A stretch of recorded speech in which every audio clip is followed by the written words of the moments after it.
Hi అండి, welcome to Anu channel. అందరూ ఎలా ఉన్నారు?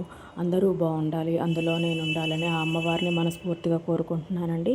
ఈరోజు వీడియో వచ్చేసి ఇది మొన్న నేను ఫస్ట్ శ్రావణ శుక్రవారం వరలక్ష్మి వ్రతం పూజ చేసుకున్నానండి. ఆ వీడియో ఫస్ట్ అయితే మన వీడియోని చూసేవాళ్ళు లైక్ చేయండి, షేర్ చేయండి, సబ్స్క్రైబ్ చేసుకోండి ప్లీజ్ అండి. సబ్స్క్రైబ్ చేయటం మాత్రం మర్చిపోవద్దు. ఇక్కడైతే నాకు సెకండ్ వీక్ థర్డ్ వీక్ అలా కుదరదండి చేసుకోవడానికి వరలక్ష్మి వ్రతము. ఫస్ట్ వీక్ అందుకే చేసేసుకున్నాను. ఇంకొకటి ఏంటంటే సెకండ్ వీక్ థర్డ్ వీక్ అనేది కూడా కన్ఫ్యూజ్ అవుతున్నారు కదా, అందుకే నాకు ఫస్ట్ వీకే కుదురుతుంది. అందుకే ప్రశాంతంగా ఫస్ట్ వీకే చేసుకున్నాను, ఇంకేం ఆలోచించకుండా.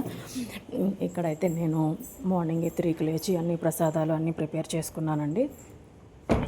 అమ్మవారికి ఇష్టమైన 5 రకాల ప్రసాదాలు, పులిహోర, దద్దోజనం, గారెలు, పొంగలి, పూర్ణాలు చేసుకున్నాను. ఇక్కడైతే నేను ఫోటోతోటే పూజ చేసుకున్నానండి. ఫోటో ప్లస్ కలశము, ఓకే, విగ్రహాలు అలా ఏం పెట్టలేదు. ఫస్ట్ అయితే నేను స్టార్టింగ్ నుంచి ఫోటోతోటే చేసుకుంటాను. ఒక 3-4 ఇయర్స్ నుంచి కలశం పెట్టుకున్నాను. కొన్ని టీవీల్లో అలా చూశాను, పర్లేదు పెట్టుకోవచ్చు, ఆనవాయితీ లేని వాళ్ళు కూడా పెట్టుకోవచ్చు అని చెప్తుంటే పెట్టుకున్నానండి. ఇక్కడ 5 స్టాండ్ దీపాలు ఉన్నాయి కదా, 5 దీపాలు అది మీషోలో తీసుకున్నాను. చాలా బాగున్నాయండి. కింద అమ్మవారి చిన్న విగ్రహం పెట్టి అక్కడ కూడా అమ్మవారికి వెండి తామర పూలతో అష్టోత్తరాలు చేసుకున్నానండి.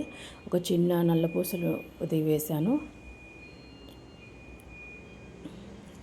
నా పూజ అయితే నేను ఇలా చేసుకున్నానండి. ఇవైతే వాయినాలు ఇంటికి వచ్చే ముత్తైదువులకి వాయినాలు ఇలా ప్రిపేర్ చేసి పెట్టాను. ఒక 15 మందికి ఇచ్చానండి. కాకపోతే ఒక 7 అలా వీడియో తీద్దామని అలా పెట్టాను. ఈ వాయినంది షార్ట్ వీడియో ఏమి ఇవ్వాలి, ఎలా ఇవ్వాలి అనేది షార్ట్ వీడియో ఒకటి చేసి పెట్టాను, నా ఛానల్లో చెక్ చేయండి ప్లీజ్ అండి. వీడియోని లైక్ చేయండి, షేర్ చేయండి, సబ్స్క్రైబ్ చేసుకోండి. వీడియో నచ్చితే మీ ఫ్రెండ్స్ అండ్ ఫ్యామిలీ మెంబర్స్కి షేర్ చేయండి. Thank you for watching.